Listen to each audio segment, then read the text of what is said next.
It is true. This particular area in India can get a 9.5 magnitude earthquake anytime. Turkey में 7.7 magnitude था and look what happened.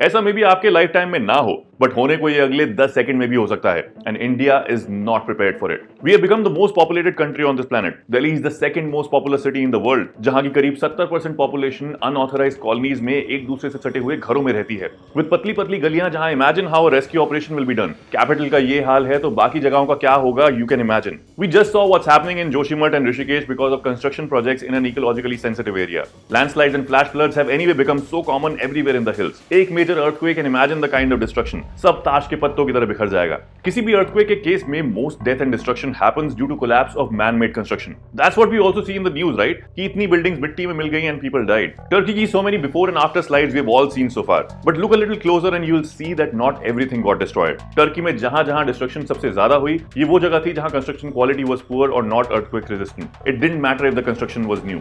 Experts का कहना है कि properly constructed buildings खड़ी रहती, गिरती नहीं. लेकिन प्रॉपर्ली कंस्ट्रक्टेड बिल्डिंग्स के लिए प्रॉपर बिल्डिंग लॉस की जरूरत है. टर्की में lack of enforcement of building codes is believed to be one of the major factors for the amount of death and devastation that happened there. And the situation is pretty much the same in India, where we have lots of rules but there is limited enforcement. हमारे देश के building code सिर्फ guidelines हैं, law नहीं है. इसीलिए when we buy or rent a place, तो हम पूछते हैं, चेक करते हैं कि टाइल कौन सी है, इटालियन मार्बल यूज हुआ कि नहीं, बाथरूम फिटिंग्स कैसी हैं. बट डू वी चेक कि भाई तूने नेशनल बिल्डिंग कोड फॉलो करे थे?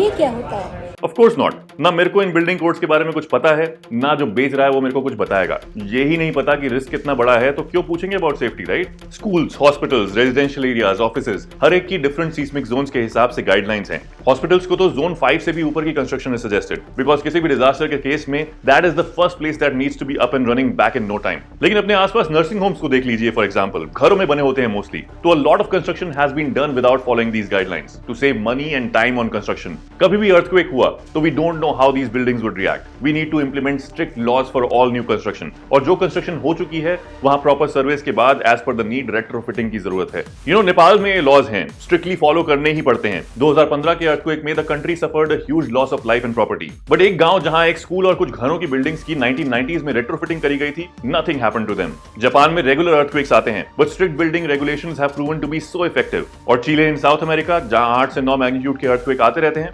Despite being a much poorer country, the casualties there are extremely minimal due to years of strictly enforcing building codes and earthquake proofing. But problem is कि हम दूसरी countries के example से कुछ नहीं सीखते हैं. We need to understand that there is a big risk here. We can't predict an earthquake and we have no idea how destructive it could be. So our laws should be focused on कि अगर ऐसा कुछ होता है तो maximum deaths रोकी जा सकें, कम से कम इंजरीज हों. It's just like the seat belt and helmet rule. You may से कि मैं तो सेफ चलाता हूं, I don't need it, but कौन पीछे से आकर मार देगा पता भी नहीं चलेगा. तो ड्राइविंग के रिस्क की तरह ही सबसे पहले तो there is a huge need of understanding the risk here. क्योंकि if you give it a thought you will realise कि हमारे आसपास बहुत से लोग डिनायल में हैं that this can't happen with us. Understandable है, बट डिनायल में टाइम वेस्ट होता है. अगर पहले से पता हो कि ऐसी सिचुएशन में क्या करना है तो सिग्नल मिलते ही यू वुड रिएक्ट. अगर डिनायल में हो तो जब एक्चुअल इवेंट होगा, जब तक रिएक्ट करोगे, we can lose a lot. It's about a matter of seconds, not even minutes. ये रिस्क कितना बड़ा है ये कौन समझा सकता है? अरे समझा तो रहा हूं, we have all seen what has happened in Turkey. बाकी जनता को समझाने का काम गवर्नमेंट का है.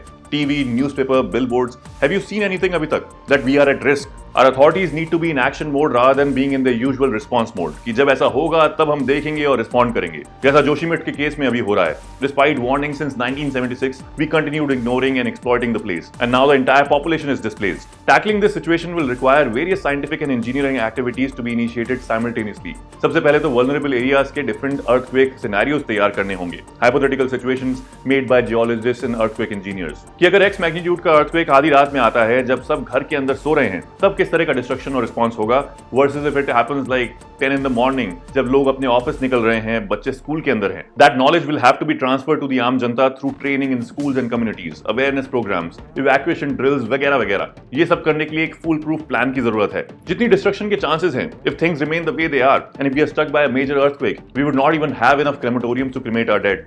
just how we saw during COVID. Gujarat में एक के ऊपर एक पाइल अप करके मास क्रिमेशंस हुए थे during भुज earthquake in 2004. इतनी लाशें निकली थी बिल्डिंग्स में से. Remember, destruction को हम नहीं रोक सकते, but we can be prepared. That is why you and me, we all need to be focused on prevention and mitigation if we want to save lives during such a catastrophe. And we need to ask our authorities to take action on that. What do you think? क्या ऐसा होगा? Or are we going to wait for some big disaster like in Turkey and Syria and then we will respond when it will be too late? Tell me in the comments below.